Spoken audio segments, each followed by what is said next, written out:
Hi guys, so today we're going to wrap up our discussion on ethnic groups and minorities within the American society. So we already talked about how Hispanic Americans are now the largest minority group in the United States, followed by Black Americans. The third largest ethnic group in the United States are Asian Americans. Asian Americans encompass a very wide variety of both ethnic and national backgrounds. Approximately 15 million people, according to the 2010 census, or 4.5% of the population, identify as being Asian American. So then the big question is, why do we see such a huge drop-off between Hispanic Americans, Black Americans, which both make up, 12 to 13% of the population, and Asian Americans, which only make up about 4.5% of the population? A lot of this has to do with the impact of immigration laws that have been passed in the United States. So if you go back to the mid-1800s, we actually welcomed Asian immigration, especially from China. Why? Because we were building the Transcontinental Railroad, and we knew that the Chinese had far more experience with explosives than Americans. So we needed explosives in order to go through the Rocky Mountains. So we actually encouraged Chinese Americans to immigrate to the United States. Well, after the completion of the Transcontinental Railroad, now we had, no use, if you will, for individuals from Asia. So in 1882, we passed the Chinese Exclusion Act, which does exactly what it sounds like. It completely ends Chinese immigration into the United States until the 1940s. In 1924, we passed the National Origins Act, which basically set all Asian immigration quotas at nearly zero, except unless you were coming from the Philippines. Why the Philippines? Because the Philippines were a province of the United States at the time. And then the Tydings-McDuffie Act in 1934 set the Philippine quota at 50. So basically from 1934 until we rescinded these laws, we were bringing in approximately 50 Asian immigrants per year, which helps to explain why the current Asian American population is so small.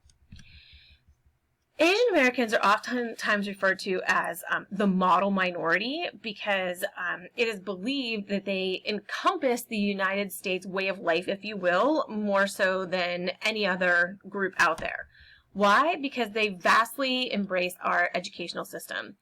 Education is something that is very important in most Asian communities, and that emphasis upon education, therefore learning the language and things like that, is carried over into the immigrants that come to the United States.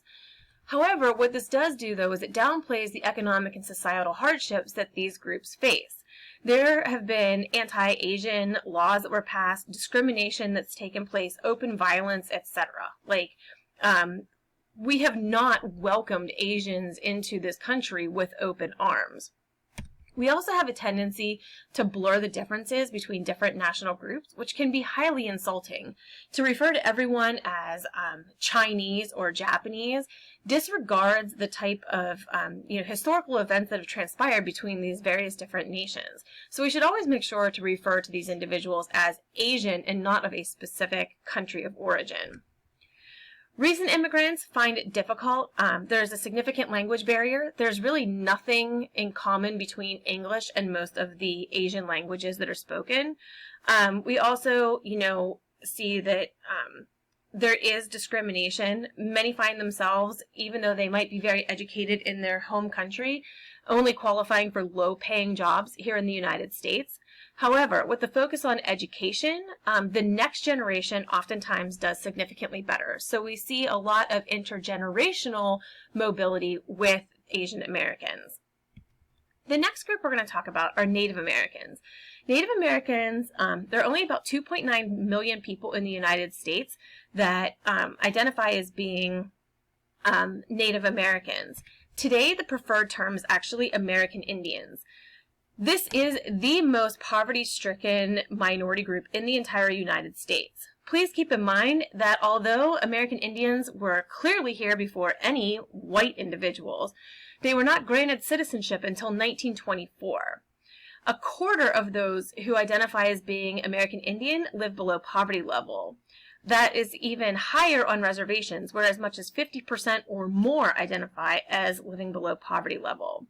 They have the lowest median household income and a lower life expectancy than any other group in the United States. The suicide rate within this group is also about 1.5 times higher than what the average U.S. population happens to be. So why do we see this? A lot of the government policies that we have put in place have led to this minority group being so poverty-stricken. First and foremost, we placed individuals on reservations back in the day. We took a group of people who were used to sharing and traveling and going where the resources they needed happened to be. And we said, okay, now you have to live here. And that totally disrupted their way of life. And when you totally disrupt people's way of lives, they're not going to adjust. Like, we as human beings don't adjust quickly. We then said, okay, these reservations are more or less autonomous. So you can do things on reservations that you can't do within the states. So a lot of the states had outlawed casinos, but the reservations, because they were autonomous, could have casinos. The idea being, oh, we bring in tourists, we provide jobs. However, the allure of a casino is get rich quick.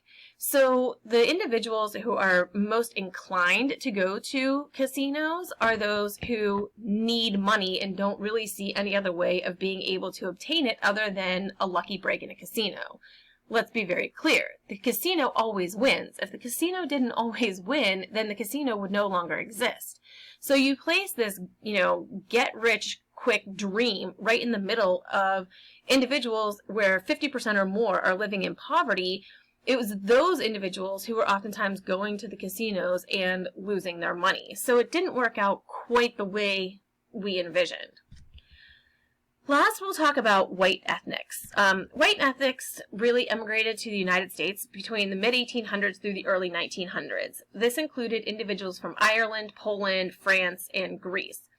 These were predominantly Catholic immigrants, and oftentimes they faced open discrimination.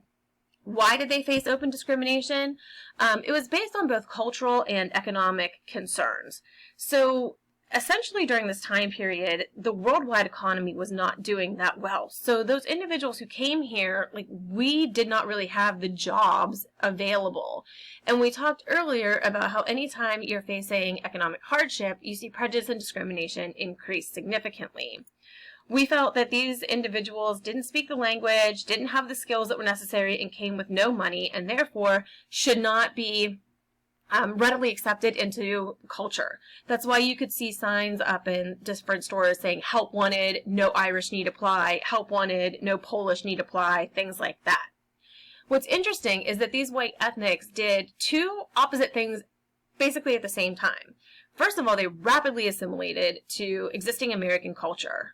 You saw individuals from Poland dropping things like the ski from the end of their name, or individuals from Ireland dropping the O at the beginning of their name in order to sound, quote unquote, more American.